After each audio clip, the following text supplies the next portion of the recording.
The private jet descended through the amber desert sky, its engines cutting through the silence of the Arabian Peninsula like a whispered promise of destiny.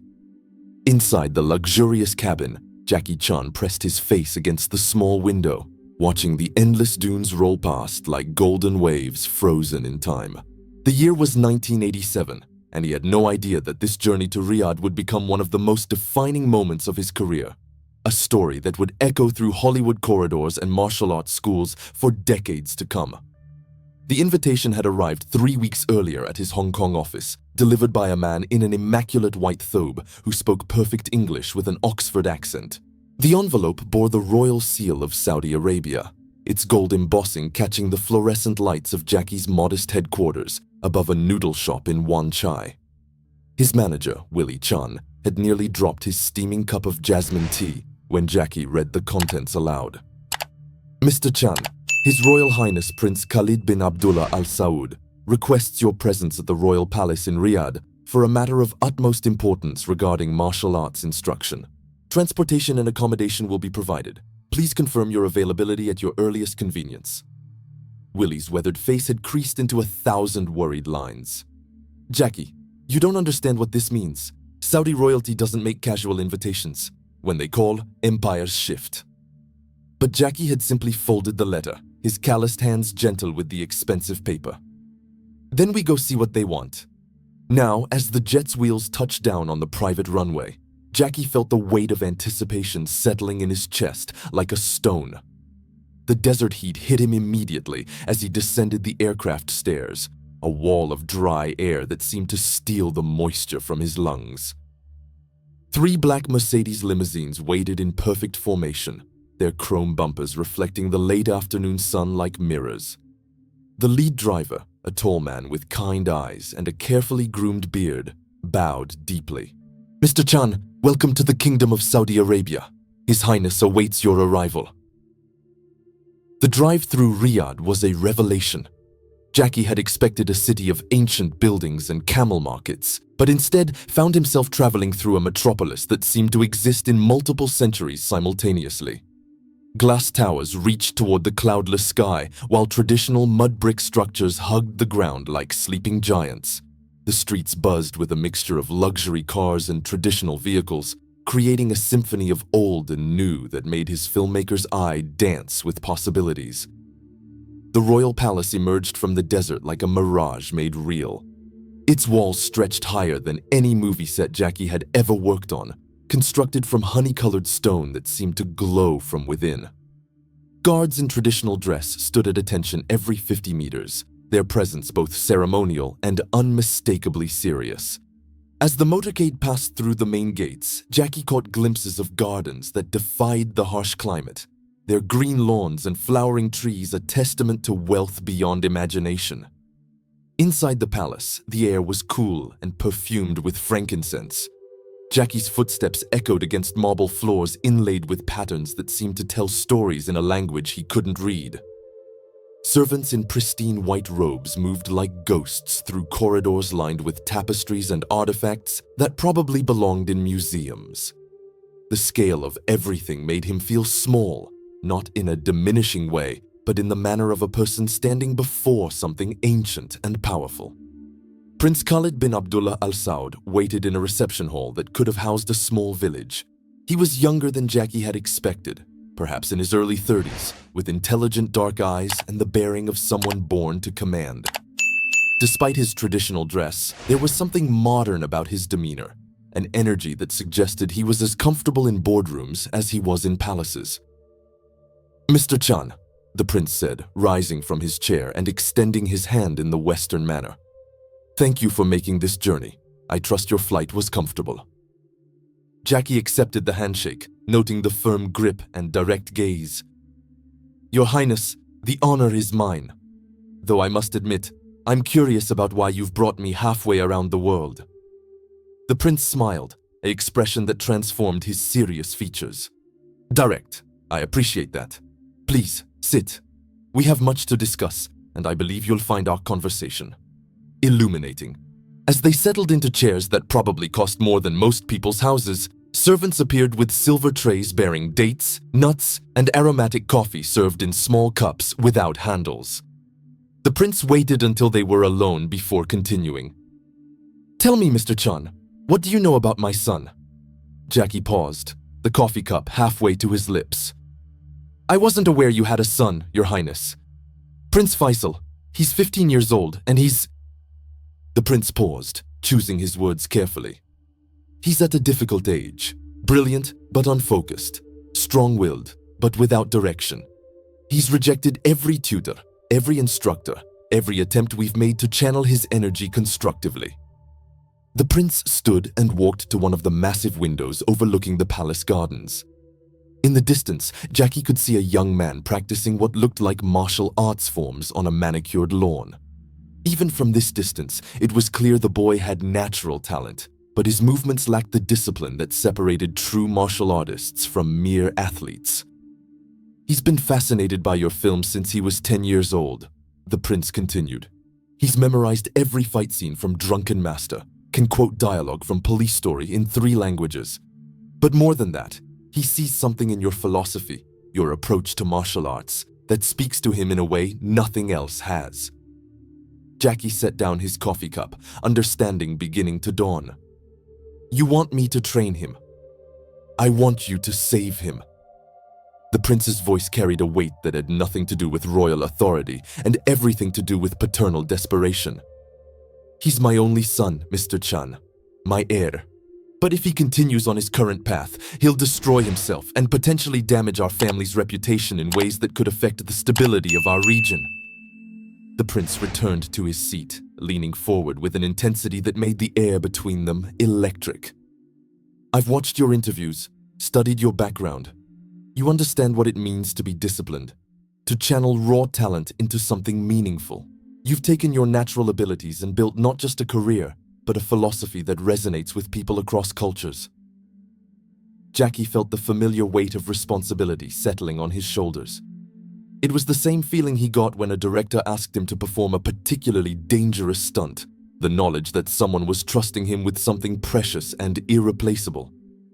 "Your Highness, I'm flattered, but training someone requires time, commitment. I have film obligations, contracts." The prince held up a hand, stopping him mid-sentence.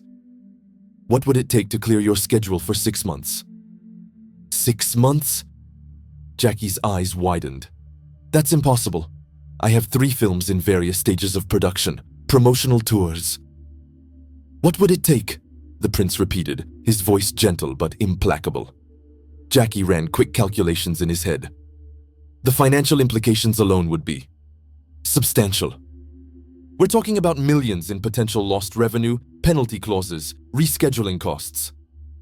The prince nodded, as if he'd expected this response.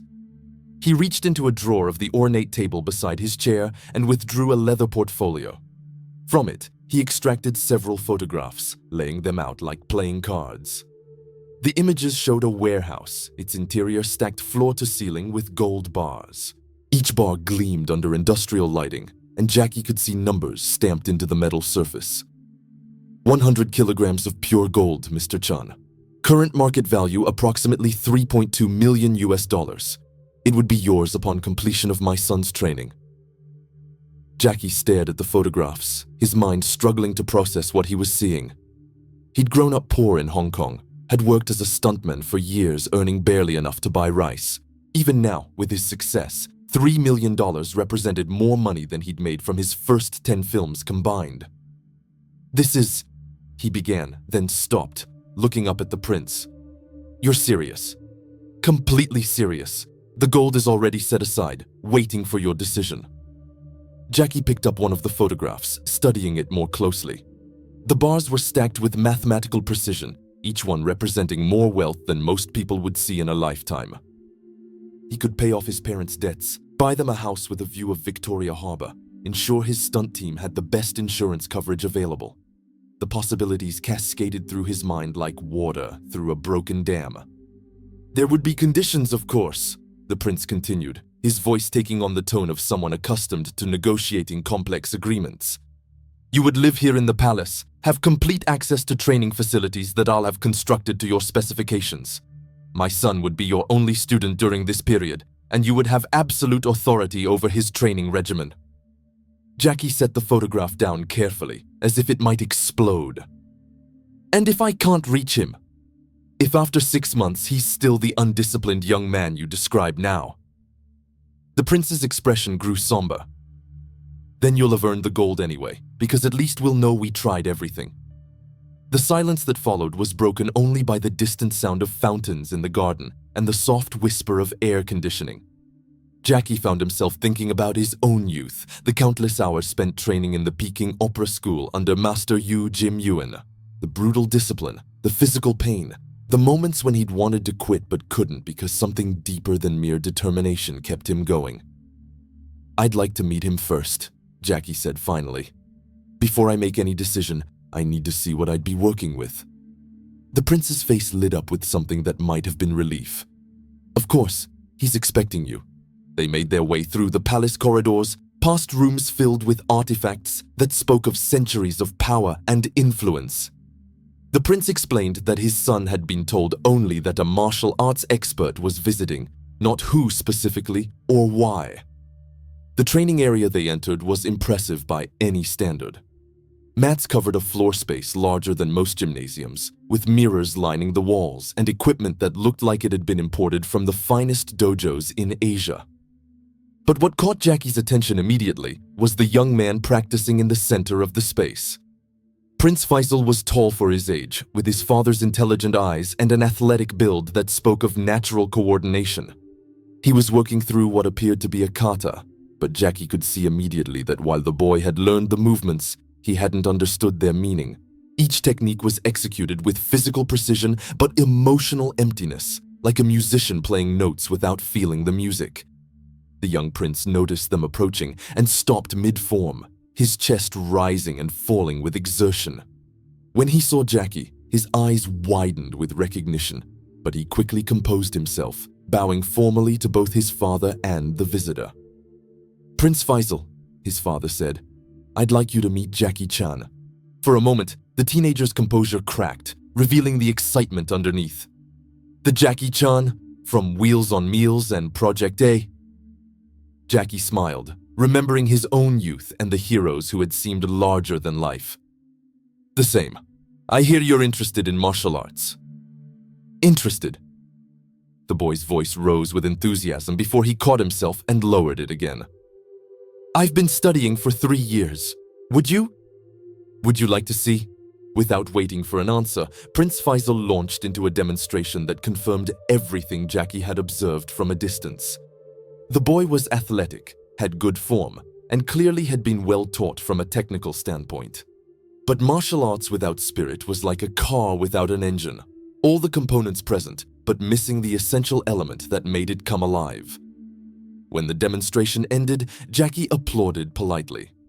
"Very impressive. You've obviously worked hard to learn those forms." "Thank you, sir. My instructors say I have natural talent." "They're right," Jackie agreed. "But tell me, why do you practice martial arts?" The question seemed to catch the young prince off guard. He glanced at his father, then back at Jackie. To become strong? To defend myself and others?" "Those are good reasons," Jackie said carefully. "But they're not your reasons, are they?" The boy's face flushed slightly. "I don't understand." Jackie moved to the center of the training area, his movements casual but purposeful. "When I was your age, I practiced because I had to. I was in the Chinese opera school, and if we didn't train perfectly, we were beaten. I hated it most days." Prince Faisal's expression shifted, surprise replacing the formal politeness. "You hated martial arts?" "I hated the discipline, the pain, the constant demand for perfection, but something kept me going, something I couldn't name at the time." Jackie began moving through a simple form, his movements flowing like water finding its path down a mountainside. It wasn't until years later that I realized what it was. "What was it?" The boy had moved closer, drawn in despite himself. Jackie completed the form and turned to face him. The understanding that martial arts isn't about fighting. It's about becoming the person you're supposed to be.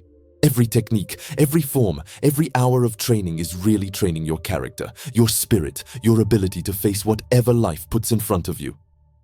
The prince's father watched from the sidelines, his expression unreadable, but his attention complete. "But I already know that," Prince Faisal protested. "My instructors have taught me about discipline and respect and—" "Have they taught you about failure?" Jackie interrupted gently. The question hung in the air like incense smoke. The young prince looked confused, as if the concept didn't compute. "In my films, people see the successful stunts, the perfect fights, the moments when everything goes right. They don't see the hundreds of takes that went wrong, the injuries, the times when I wasn't strong enough or fast enough or brave enough to do what the scene required." Jackie sat down cross-legged on the mat, gesturing for the boy to join him. "Real martial arts begins with accepting that you will fail, repeatedly, and that each failure is a gift that teaches you something you couldn't learn any other way." Prince Faisal lowered himself to the mat, his formal posture relaxing slightly. "But I've failed before. I've made mistakes in my forms, lost sparring matches. Have you ever failed at something that mattered to you more than your own pride?" The question struck like a physical blow. Jackie could see the boy's mind working, searching for an answer and finding none. "What matters to you, Prince Faisal?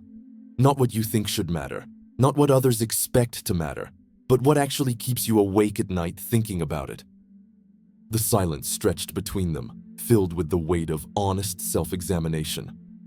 Finally, the boy spoke, his voice barely above a whisper. "I don't know." "That's the first honest thing you've said since I arrived," Jackie replied, and his words carried no judgment, only recognition. "And it's the beginning of everything." He stood and walked to where the prince's father waited, speaking in low tones that wouldn't carry to the boy's ears. "Your Highness, I need to think about this. Can you give me until tomorrow morning?" The prince nodded. "Of course. You'll be staying in the palace tonight. We've prepared quarters for you." As they left the training area, Jackie glanced back at Prince Faisal, who remained sitting on the mat, staring at his hands as if seeing them for the first time. The guest quarters were more luxurious than most five-star hotels, with silk hangings, marble bathrooms, and a private balcony overlooking the palace gardens. But Jackie found himself unable to appreciate the opulence. He stood on the balcony as the sun set, painting the desert sky in shades of orange and pink that would have made his cinematographers weep with envy. The gold represented security beyond anything he'd ever imagined. With that kind of money, he could take risks in his career, fund passion projects, help other stuntmen and martial artists who were struggling as he once had. It was more than generous compensation for 6 months of work. But something about the offer troubled him, a nagging feeling that he couldn't quite identify. He thought about his own teachers, the men who had shaped not just his fighting ability, but his character. Master Yu had never been paid millions to train students. He'd done it because he believed in passing on knowledge, in shaping the next generation. A soft knock at his door interrupted his thoughts. A servant entered carrying a silver tray with dinner, but also a small envelope. "From Prince Faisal, sir," the servant said before bowing and withdrawing. Jackie opened the envelope, finding a handwritten note in careful English. "Mr. Chan, I know my father offered you a lot of money to train me. I also know that I'm probably not worth it. But if you decide to stay, I promise I'll try to be honest, even when it hurts. Even when I don't know the answers." The note was signed simply Faisal, with a small drawing of a dragon that was clearly copied from one of Jackie's movie posters. Jackie set the note down and returned to the balcony. In the distance, he could see a lone figure in the garden, practicing forms under the starlight. Even from this distance, he could tell it was Prince Faisal and that his movements had changed subtly. They were still technically correct, but now there was something searching in them, a quality of questioning that hadn't been there before. The next morning, Jackie woke before dawn, a habit ingrained by decades of early call times and training sessions. He made his way to the training area, expecting to find it empty, but Prince Faisal was already there, sitting in meditation posture facing the rising sun. "How long have you been here?" Jackie asked. "Since midnight." the boy replied without opening his eyes. I couldn't sleep, so I came here to think. And what did you think about? Prince Faisal opened his eyes and turned to face Jackie. About what it would feel like to fail at something that actually mattered to me. Jackie felt something shift in his chest, a recognition that went beyond words. And I think I'm afraid to find out what matters to me, because then I might not be good enough for it. The honesty in the boy's voice was like a blade cutting through pretense. Jackie had heard similar confessions from actors afraid to take challenging roles, from stuntmen afraid to attempt dangerous sequences, from himself in the dark hours before attempting something that might define or destroy his career. Fear is the beginning of wisdom, Jackie said, settling into a meditation posture beside the young prince. But only if you don't let it become the end. They sat in silence as the sun climbed higher, painting the training room in golden light. Finally, Jackie spoke again. Your father has made me a generous offer. More money than I've ever seen in one place. Prince Faisal's shoulders tensed slightly, but he didn't respond. But I'm not going to accept it. The boy's head snapped around, his eyes wide with confusion and something that might have been hurt. Why not? I said I'd try to be honest. You did, and that honesty is worth more than gold. But that's exactly why I can't accept payment for this. Jackie stood and began moving through a slow warm-up routine, his words flowing with the rhythm of his movements. When someone pays you to teach them, they become a customer. They expect results proportional to their investment. They want their money's worth. He paused in his routine, fixing Prince Faisal with a steady gaze. But when someone asks you to teach them because they genuinely want to learn, they become a student. And the relationship between teacher and student isn't about money. It's about trust, respect, and the shared commitment to growth. But the gold, Prince Faisal began. The gold would make me your employee, not your teacher. And you don't need an employee. You need someone who will push you beyond what you think you're capable of. Someone who will tell you the truth even when it's uncomfortable. Someone who cares more about who you become than how much they're paid. Jackie completed his warm-up and moved to face the young prince directly. So, here's my counteroffer. I'll stay for 6 months, but not for gold. I'll stay because I see something in you that reminds me of myself at your age, lost and searching for meaning. I'll stay because I believe you have the potential to become not just a martial artist, but the kind of leader your people will need in the years to come. Prince Faisal's eyes glistened with unshed tears. And what do you want in return? I want you to promise me that you'll give everything you have to this training. Not because you're paying me, not because your father expects it, but because you choose to. I want you to promise that when you fail, and you will fail repeatedly, you'll get up and try again. And I want you to promise that when you succeed, you'll remember that success is not a destination, it's a responsibility. The boy stood slowly, his movements carrying a weight that hadn't been there the day before. I promise. Jackie extended his hand, and Prince Faisal shook it with the gravity of someone making a sacred vow. An hour later, Jackie sat across from Prince Khalid in the same reception hall where they'd first met. The portfolio of gold photographs lay on the table between them, untouched. You're refusing my offer, the prince said, his voice carefully neutral. I'm proposing a different arrangement, Jackie replied. I'll train your son for 6 months, but not as an employee, as a teacher. And when those 6 months are over, if he's become the young man I believe he can be, you can donate that gold to a charity of your choosing. Build schools, fund hospitals, help people who need it more than I do. The prince leaned back in his chair, studying Jackie with new interest. You realize what you're giving up. I realize what I'm gaining. The chance to help shape a young man who may one day have the power to influence the lives of millions. That's worth more than gold. For a long moment, the prince said nothing. Then, slowly, a smile spread across his features. You know, Mr. Chan, I had hoped you would say something like that. You hoped I would refuse?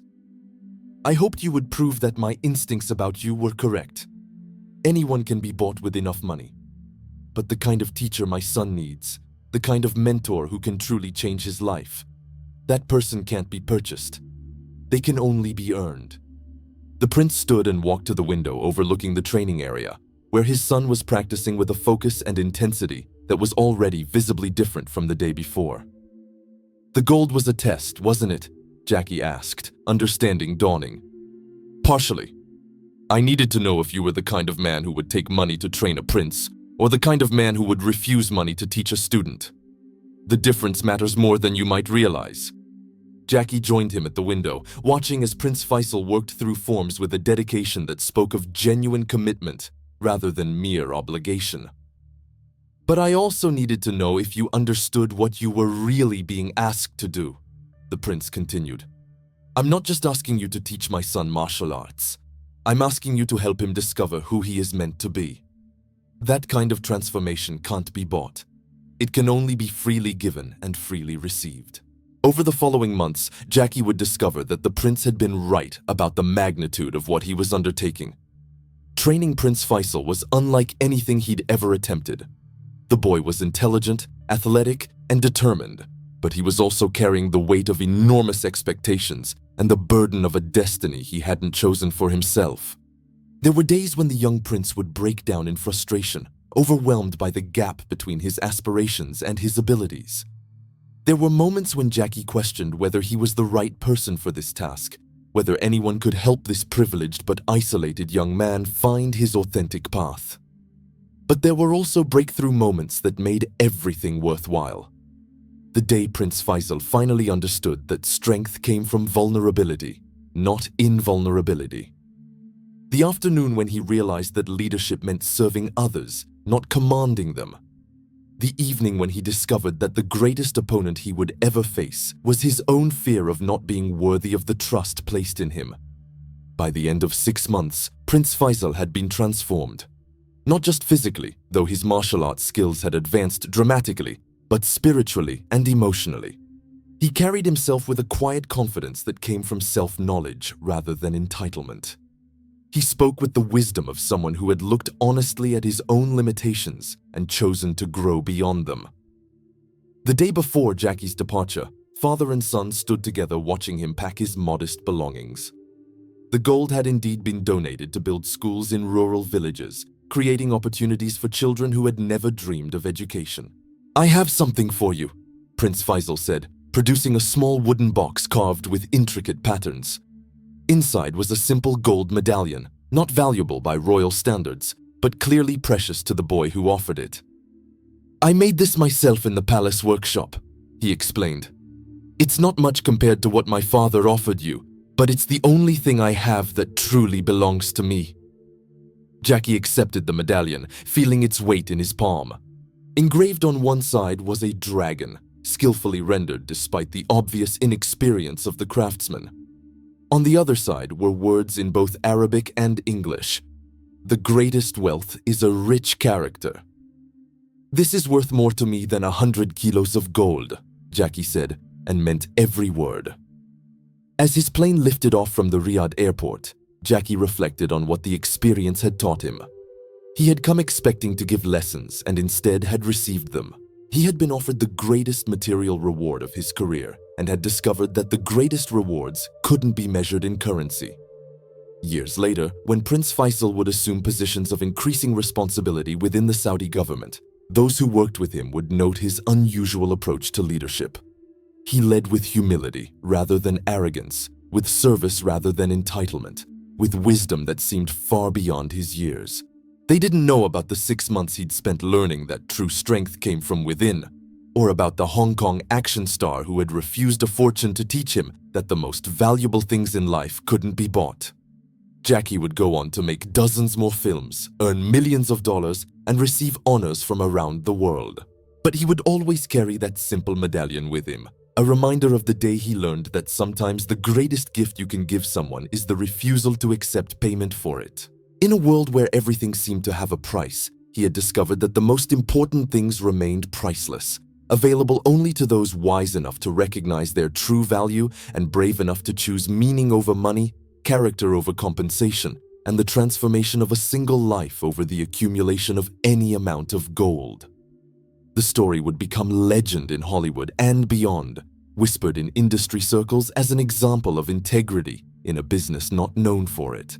But for Jackie, it would always be simply the story of a teacher and a student, and the recognition that the greatest wealth any person can possess is the knowledge that they chose correctly when the choice mattered most.